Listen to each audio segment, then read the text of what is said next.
Alright, it's time to do the floor of this boat. Now, the best way to do it is to make yourself a template. Unless you just happen to have a perfect square rectangle and you don't have any braces you have to cut around. But if you're like most people, you got to cut around a bunch of stuff. So the best way to do is to make you a template. Get you some boxes and break them down. You can use as many as you want, but it's better if you can get like one for each side that's long enough to do the whole floor. So like 2 boxes would be ideal. I don't have that. I'm gonna have to use 3. I already did the left side of this boat, and I still got to do the other side, and that's the one I'm gonna have to piece together with 2 different boxes. But I mean, all you do is just make sure you got a good flat side to push up against whatever your floor is going to butt up to. Like in this case, it's going to be this back seat. And you start there and just push that box on the rib and take you some scissors or a razor knife. Just cut a little bit at a time. Get it until you got about, maybe an 1/8 inch gap all the way around. And then you go ahead and you do the other side. And what you do is once you get everything exactly how you want it, you just tape your boxes together and keep them that way and make sure nothing gets moved. You're just going to put your template on your piece of metal or wood, whatever you're using for a floor, and then trace around it and cut it out. Easy as that. Like I said, I've already done this one side. And it's laid out pretty good.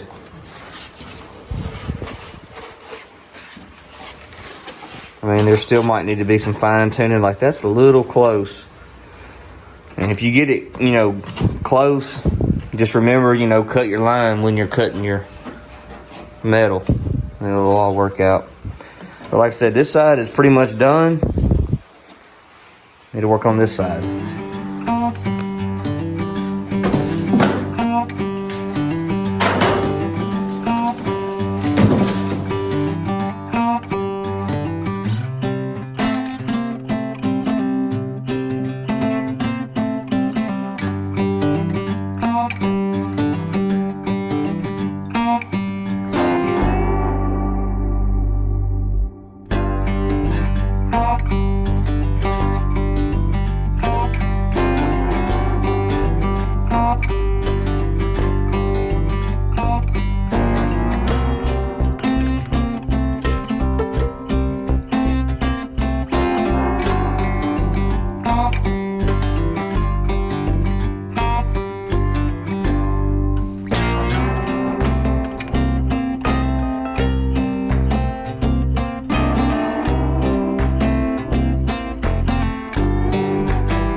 I got it all lined up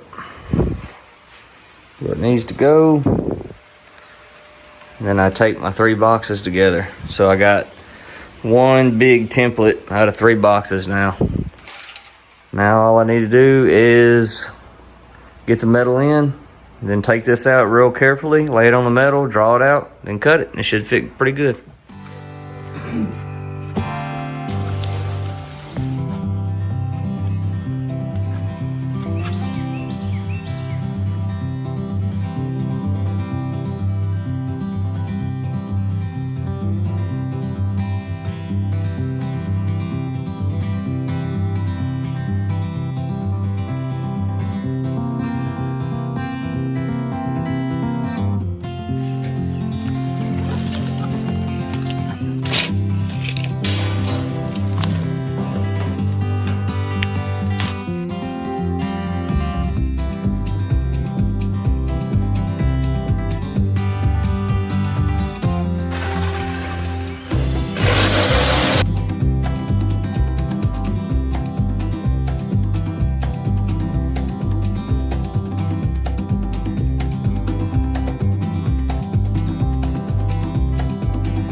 All right, so we're in pretty good. I got a little bit of gap all the way around. Some a little bit bigger in other spots, but my flooring's gonna cover that. And it's not like you're gonna step right here and fill that little spot. I was thinking about doing a drain, but instead, since it's kind of got a gap on each side, but this seat obviously bows out because this is the flat edge of that aluminum sheet. But I decided I just cut a little notch in it, and I'm gonna cut a notch in the foam. That way, any kind of water, you know, it's not gonna get trapped in here. It's gonna either hit either corner or right there and just go towards the back. So I think that'll work pretty good and won't be a big eyesore. Cool thing about doing this is now I can take this out, and I already have my hydro turf for it. I can just lay this on the hydro turf and trace it out and cut it. Won't even have to use the template. You know, this is, you know, exactly what I need. So it'll work good.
Alright, that's gonna be it for this video. Kinda wanted to do a whole, you know, from cutting the floor out to actually installing it and stuff, but really isn't gonna work trying to juggle all this stuff and lay it all out in format. So I think this is a good spot to go ahead and end this video. My boat's actually at Jacob's house right now. He's doing some welding on it, which you'll see in the next video will be framing up the front deck. Hopefully I can do it all in one video, and then I can come back to the floor with screwing it down to the boat and laying the hydro turf down. So trying to juggle up, you know, it's kind of weird having to, I'm kind of bouncing around on this boat, just kind of like the last boat too, because it's not like you can really just dive in and start on one thing and completely finish it. I hope I didn't shoot myself in the foot by calling this a bow fishing build, and I think I'm going to go back and change a lot of the videos, you know, edit the titles to them. And because I mean, it's going to be a bow fishing boat, but it's basically a bass boat. It's going to be a bass boat with lights on it, but the lights are going to be removable. You take the lights off, what do you got? It's just a bass boat. So I know there's a whole lot more bass fishermen out there than there is bow fishing. So that might be a little change to this series, but My goal with what the boat's going to look like in the end is going to stay the same. But anyways, I appreciate you guys watching, and I'll see you on the next one.